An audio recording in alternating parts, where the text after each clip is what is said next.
तर एक breaking news समोर येते। धंगेकरांनी आता केंद्रीय राज्यमंत्री मोहोळांवर आणखी एक आरोप केलाय।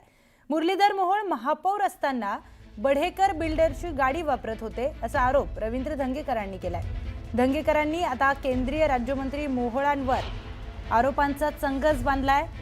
तर केंद्रीय राज्यमंत्री मुरलीधर मोहोळ महापौर असताना बढेकर बिल्डरची गाडी वापरत होते असा आरोप धंगेकरांनी केलाय।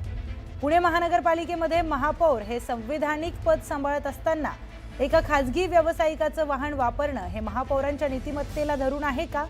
9,500 कोटींचं बजेट असलेल्या महापालिकेला महापौरांसाठी साधी गाडी घेता येत नाही असा सवाल त्यांनी केलाय।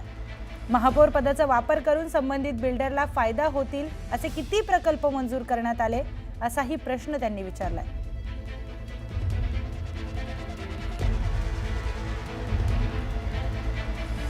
तर रवींद्र धंगेकरांनी मुरलीधर मोहोळावर आरोप प्रत्यारोपांचा सिलसिला हा सुरूच ठेवलेला आहे आणि आणखी एक गंभीर आरोप मुरलीधर मोहोळ यांच्यावर रवींद्र धंगेकरांनी केलाय।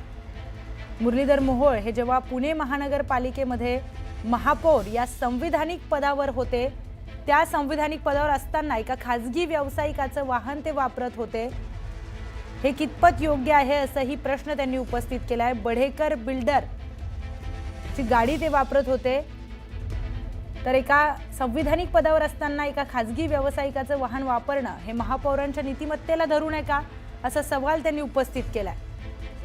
ज्या महापालिकेचं बजेट 9,500 कोटींचं आहे त्या महापालिकेला महापौरांसाठी साधी गाडी घेता आली नाही का असा देखील सवाल त्यांनी उपस्थित केला। त्याचबरोबर महापौर पदाचा वापर करून संबंधित बिल्डरला फायदा होईल असे किती प्रकल्प मंजूर करण्यात आले असा गंभीर प्रश्न धंगेकरांनी उपस्थित केला। या सगळ्या संदर्भात आपण बोलूयात। आपले प्रतिनिधी अभिजित पोते आपल्या सोबत जोडले गेले आहेत। अभिजित, धंगेकर हे मुरलीधर मोहोळांवर आता आरोपांचा सिलसिला त्यांनी सुरूच ठेवलाय। हा गंभीर आरोप त्यांच्यावर केला जातोय।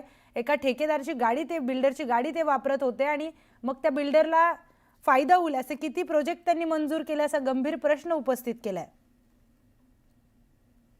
नक्कीच प्रियंका, आपण बघतोय की जैन बोर्डिंग हॉस्टेलची जी जागा आहे त्या प्रकरणानंतर रवींद्र धंगेकर यांनी मुरलीधर मोहोळ यांच्यावर सातत्याने टीका करताना पाहायला मिळतेय की बिल्डर जे मित्र आहेत, गोखले असतील किंवा इतर असतील, त्यांना ती जागा मिळावी म्हणून मुरलीधर मोहोळांनी हा सगळा घाट घातला होता असा आरोप धंगेकरांनी केला होता। यावर मुरलीधर मोहोळांनी अनेकदा स्पष्टीकरण दिले, पण धंगेकरांनी ट्विटची मालिका जी आहे ती सुरूच ठेवली आहे।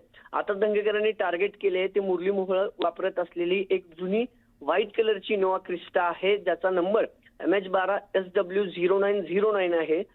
ही जी गाडी आहे किंवा ही जी पांढऱ्या रंगाची इनोवा क्रिस्टा आहे, ही गाडी एका बढेकर बिल्डर नावाच्या ग्रुपची गाडी आहे, त्याच्या नावावर ही गाडी होती आणि या बिल्डरची गाडी मुरलीधर मोहोळ वापरत होते आणि हे तेच बिल्डर आहेत ज्यांनी जैन हॉस्टेल खरेदी करण्यासाठी 2 नंबरचा लिलाव लावला आणि हे देखील पुन्हा मुरलीधर मोहोळ यांचे पार्टनर असल्याची टीका रवींद्र धंगेकर यांनी केली आहे। पुणे महापालिकेत महापौर हे संवैधानिक पद सांभाळत असताना एका खासगी व्यावसायिकाचे वाहन वापरणं महापौरांना शोभतं का, त्यांच्या नीतिमत्तेला धरून आहे का असा सवाल केला। आणि या गाडीच्या बदल्यात कुठले प्रोजेक्ट हे बेडेकर ग्रुपला 1 ते 2 वर्षाच्या कालावधीत पूर्ण होणारे प्रोजेक्ट तुम्ही त्याची जी मर्यादा आहे किंवा जी वेळाची मर्यादा आहे ती वाढवून दिली असा आरोप धंगेकरांनी केलाय। त्या गाडीचा फोटो देखील धंगेकरांनी पोस्ट केलाय आणि त्यासह जो नंबर आहे त्या नंबरची माहिती देखील धंगेकरांनी पोस्ट केलेली पाहायला मिळते। आणि पुण्याचा जो महापौर बंगला आहे त्या बंगल्यात ही गाडी पार्क झालेला जी फोटो आहे त्या पार्किंग मधला फोटो आहे महापौर बंगल्याचा। आणि आता पुन्हा